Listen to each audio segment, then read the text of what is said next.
नमस्कारः।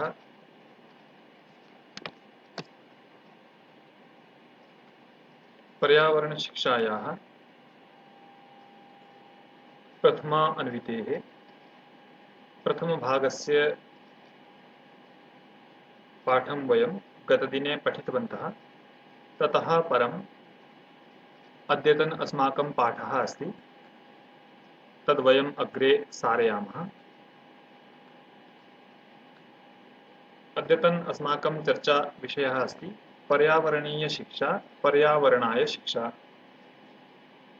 अस्मिन् सन्दर्भे सर्वप्रथमं विचारः क्रियते वर्तमाने पर्यावरणे क्रान्तिः उत्पन्ना, अर्थात जनसंख्या विस्फोटः सर्वप्रथमं क्रान्तिरूपेण उत्पन्नः। ततः परं प्रौद्योगिकविकासः, बहूनां तकनीकीनाम् उद्योगानां प्रौद्योगिकीनां च विकासः आधुनिककाले जायमानः अस्ति अथवा जातः अस्ति। तदुत्तरं वर्धमानजनसंख्यायाः आवश्यकतापूर्तिः। सर्वप्रथमं यः विषयः अर्थात यह बिंदुः चर्चितः जनसंख्या विस्फोटः, तदाधारेण वर्धमानजनसंख्यायाः आवश्यकतापूर्ति, यतः अस्माकं कोटिशः जनसंख्या अस्ति, तस्याः जनसंख्याराशेः अर्थात तस्य जनसंख्याराशेः आवश्यकतानां पूर्तिः निरन्तररूपेण आवश्यकी। अतः जनसंख्या प्रौद्योगिकी द्वारा वायु प्रदूषणं, जल प्रदूषणं, परिवहन प्रदूषणं, समाज प्रदूषणं, ध्वनि प्रदूषणं, जनसंख्या विस्फोट कारणात् प्रौद्योगिकी द्वारा च उभयता अपि वायु प्रदूषणं, जल प्रदूषणं, परिवहन प्रदूषणं, समाज प्रदूषणं, ध्वनि प्रदूषणम् इत्यादीनि अनेकानि प्रदूषणानि क्रांतिरूपेण उत्पन्नानि अर्थात आवाहन रूपेण उत्पन्नानि, येषां सम्मुखीकरणम् अस्माभिः आधुनिककाले कर्तव्यं भवति अथवा करणीयम् अस्ति। अत्र एतेभ्यः पर्यावरणसंरक्षणं कथं भवेत्, एतस्य पर्यावरणस्य परिष्काराय संरक्षणाय च सम्बद्धज्ञानं पर्यावरणीय शिक्षा इति कथ्यते। अर्थात जनसंख्या विस्फोटः, प्रौद्योगिकी विकासः वा भवेत्, वर्धमान जनसंख्यायाः आवश्यकतापूर्तिः वा स्यात्, जनसंख्या प्रौद्योगिकी द्वारा वायु प्रदूषणं वा भवेत्, जल प्रदूषणं वा भवेत्, परिवहन प्रदूषणं वा भवेत्, समाज प्रदूषणं वा भवेत्, ध्वनि प्रदूषणं वा भवेत्, एतेभ्यः सर्वेभ्यः अपि प्रदूषणेभ्यः विघटकेभ्यः पर्यावरणस्य संरक्षणं कथं भवेत्, एतत् अस्माकं प्रमुखं चिन्तनम् अस्ति अथवा प्रधानरूपेण एतस्मिन् विषये विचारः करणीयः वर्तते। एतस्य पर्यावरणस्य परिष्काराय संरक्षणाय च सम्बद्धज्ञानं पर्यावरणीयशिक्षा इति कथ्यते। अर्थात् अस्माकं मुख्यबिन्दुः पर्यावरणीयशिक्षा, पर्यावरणाय शिक्षा। अत्र पर्यावरणीयशिक्षानाम् एते सर्वे अपि बिन्दवः अत्र चर्चितः। एते सर्वे अपि अंशाः पर्यावरणीयशिक्षा इति विषये सम्प्रत्ययं स्पष्टयन्ति। इतः परं प्रकृतिः अस्माकम् एतस्याम् अन्वितौ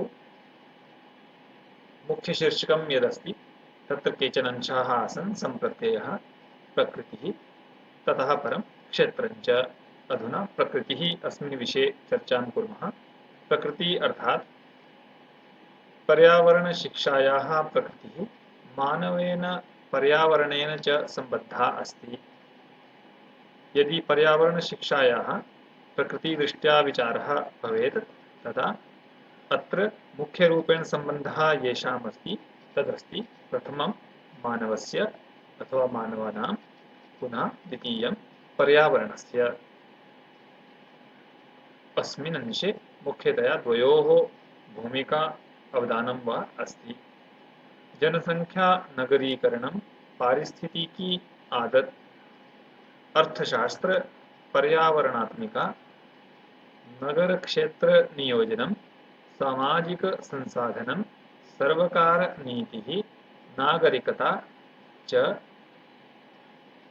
पुनः वृक्षाः जलसंसाधनानि वन्यजीवनसंसाधनानि वायुप्रदूषणं बाह्यमनोरञ्जनं नागरिकसहभागः सहयोगः च एते अंशाः पर्यावरणशिक्षायाः अङ्गत्वेन सन्ति।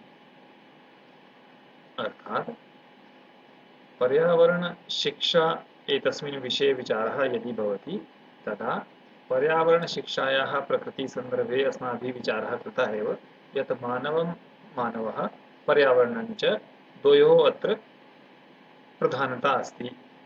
ततः परं जनसंख्या नगरीकरणं पारिस्थितिकी अर्थात अवस्था दशा परिस्थिति वा अर्थशास्त्रं पर्यावरणात्मिका अर्थात पर्यावरण दृष्ट्या अर्थशास्त्रस्य यत्र विचारः प्रयोगः उपयोगः वा क्रियते ते अंशाः नगरक्षेत्रनियोजनं नगराणाम् आवश्यकतापूर्तिः क्षेत्राणां वा आवश्यकतापूर्तिः सामाजिकसंसाधनं समाजस्य कृते यानि यानि उपयोगयोग्यानि साधनानि उपलब्धानि सन्ति अथवा येषां व्यवस्था करणीया अस्ति क्रियते वा तानि सर्वाणि अपि सामाजिकसंसाधनानि पुनः सर्वकारनीतिः नागरिकता च नागरिकतानां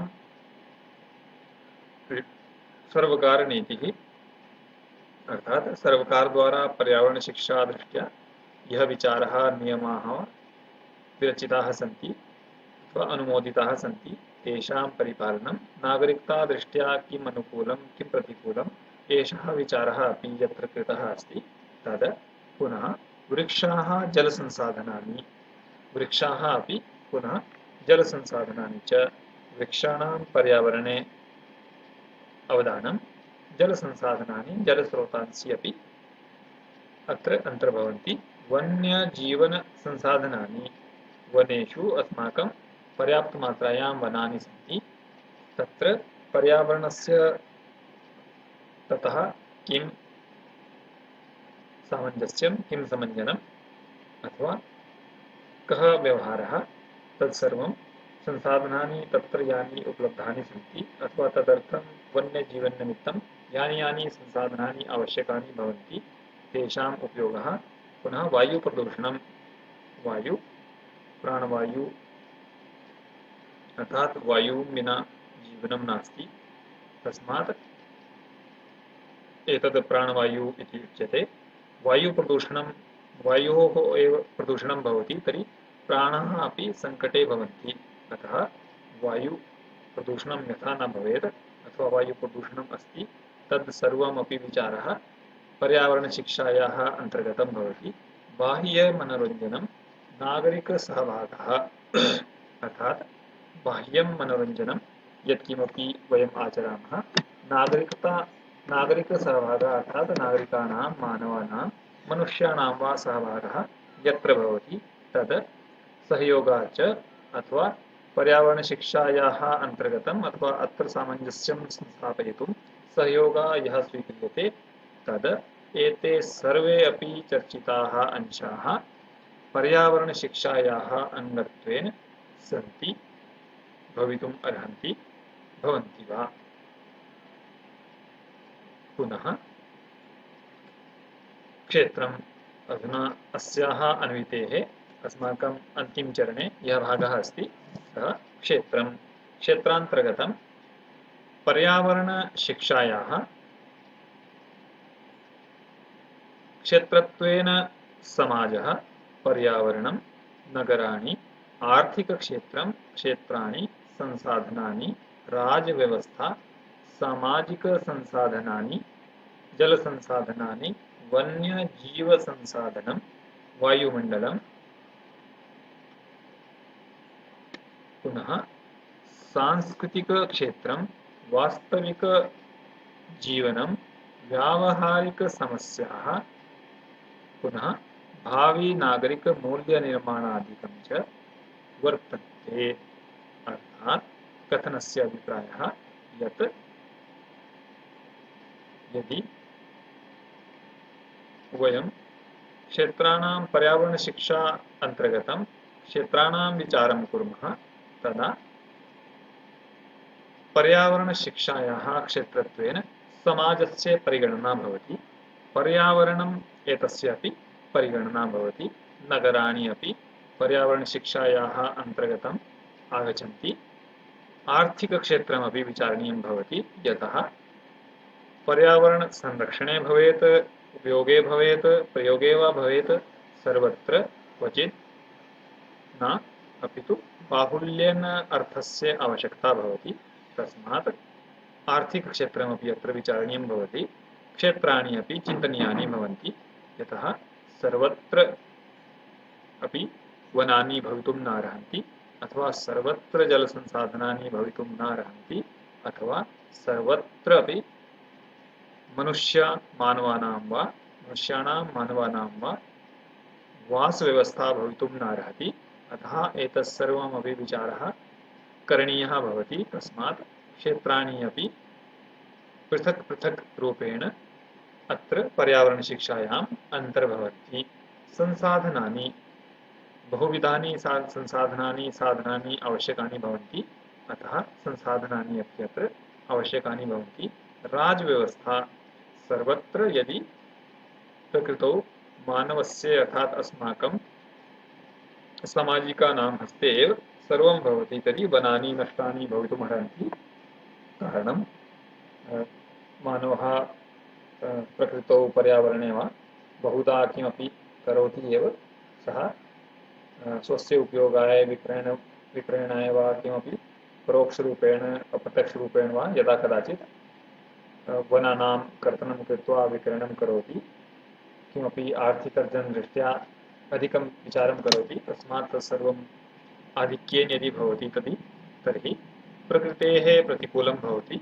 अतः राजव्यवस्था अपि नियमानाम् अनुपालनाय अनुमोदनाय अपेक्षिता भवति। सामाजिकसंसाधनानि अर्थात् सामाजिकानि संसाधनानि अपि अपेक्षितानि भवन्ति। जलसंसाधनानि अपि अपेक्षितानि भवन्ति।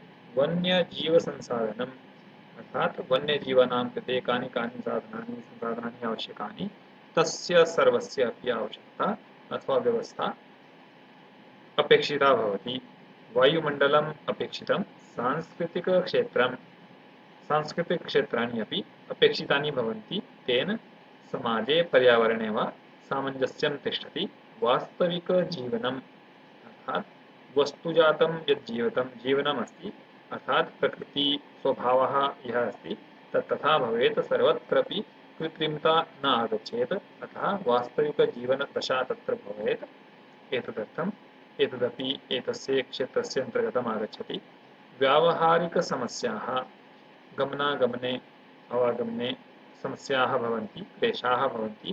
तादृशमपि किमपि न भवेत् पर्यावरणकारणात्। तस्मात् व्यावहारिकसमस्याः अपि पर्यावरणशिक्षायाः अन्तर्गतं विचारणीयाः भवन्ति। भावी नागरिकमूल्यनिर्माणादिकं च वर्तन्ते। अर्थात् भावी नागरिकमूल्यानि कानि और नागरिकैः अस्य प्रयोगः उपयोगः वा कथं करणीयः, नाम पर्यावरणस्य प्रकृतेः अथवा तेषां प्रकृतेः पर्यावरणस्य वा विद्यमान पदार्थानाम् उपयोगः कथं करणीयः, तदर्थं कानि कानि मूल्यानि सन्ति, के के लाभाः हान्यः सन्ति, तत्सर्वमपि विचारः अत्र करणीयः भवति। एतत् सर्वम् अस्माभिः अद्य विचारितम्। अनेन सह एव अस्माकं प्रथमान्वितेः प्रथमभागः सम्पन्नः। धन्यवादः।